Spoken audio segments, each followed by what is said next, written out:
I just read something shocking, like 69% of Americans have less than $1,000 in their savings account. And you need to realize one thing, if you're earning $100,000 a year and you're not saving or investing any of it, you're just throwing money in the garbage. People that are earning like half of it, like 50k, and are saving like 10k a year are getting a lot more wealthier. If you are starting to get serious about your financial life, you need to understand that how much you save is as important as how much you earn. Because as I said before, you are not doing anything if you spend half your income. I recommend you to stay until the end of the video because I will reveal some things that will help you a lot in your financial life. I recently read something interesting. Being rich is related to your level of income, and being wealthy is related to your net worth. If your income is above average, you can consider yourself rich. The thing is, if you want to have money all your life, you need to aim to be a wealthy person, not a rich person, because I suppose you don't want to work all your life. The rich people will have to work all their life, and the wealthy person will have assets that work for him. That's why we need to save and invest, to not depend on our salary, to be wealthy, not rich. Hello guys, I'm Isaac Guthrie, serial entrepreneur and investor. If you find this information helpful, please subscribe to the channel and like the video. This way we can beat the algorithm and reach more people. Like I said in a video where I talk how to build wealth, I will put a link to the video, like I think it here and in the description, so you can check it out after you watch this video. You need to see your wealth like a building you have to build. I will break down the process and teach you how you can save $10,000 a year so you can start your financial journey in the right step. I will break down the process and teach you how you can save $10,000 so you can start your financial journey with the right foot. If you want to save 10k a year, we should save $833 a month. This can be seen as hard to do, but if you break it down to days, save at least 27 and 40 cents a day. This is a lot more manageable. I don't really recommend to make a budget. I've tried to do it a lot of times, but it's like really difficult. Like it really doesn't work for me. So I don't really recommend you. If you want to try it out and make a budget, go ahead. But this video is not about making a budget. The first thing I recommend you is to pay yourself first. What do I mean by that? Normally, when we get paid, we use that money to pay like a lot of things like housing, transportation, food, and more. If you pay yourself first, you will use that money to save it before you spend it. And you can ask yourself like, how does it work in practice? After you get paid, you can save the $833 for the whole month immediately, before paying anything. If you don't want to do that, you can start saving the 27 with 40 cents for the day and keep doing that. After we know that we should pay ourselves first and save at least $27 a day, we should discuss where the money will go, how we will save that money. As a general rule, we should save the money in a way that is hard for us to spend it. We have two simple methods. Like the first method is to use a high interest savings account, normally 1 to 2%, but we can look for savings account that pays you like 4 to 5% annually.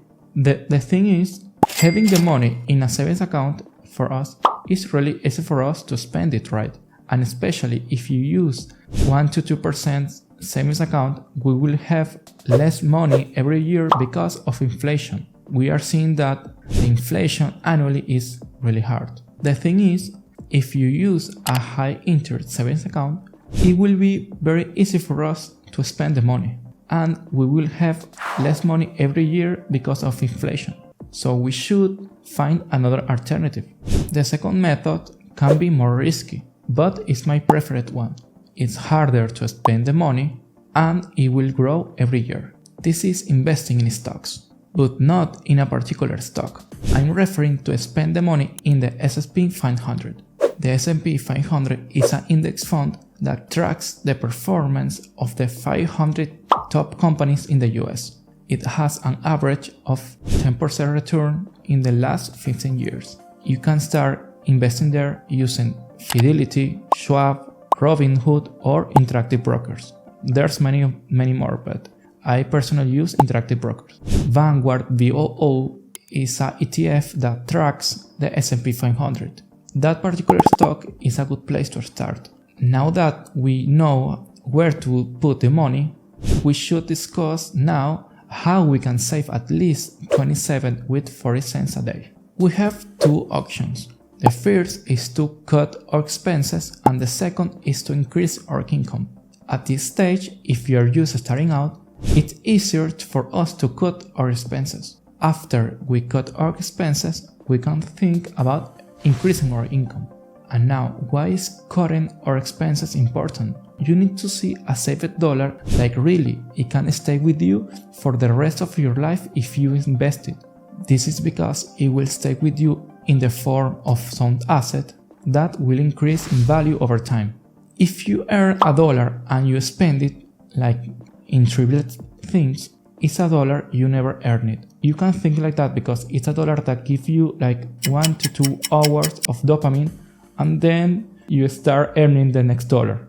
When I save $1, I just think that I just earning it. If I spend that dollar, especially on trivial things, it's like I never earned it. I hope this makes sense for you. In what things can we cut our expenses? Housing, transportation, food, dining out are some examples, but I will break it down for you.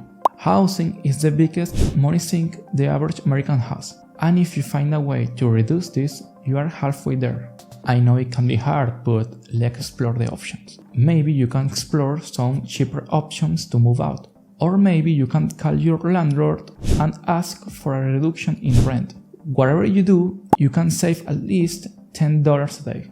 The second money sink in the average American is transportation. The average monthly payment for a new car in the US is $725, which is insane. My recommendation to you is to buy a used, affordable and reliable car. Normally, the cars hit their peak depreciation at year 6 to 7, so try to buy a car at least 6 years old. You will recover almost all your money if you sell it. You will save a lot of money and in the future you will appreciate it. Doing this, you can save at least another $10 a day. The average American spends $200 a month dining out.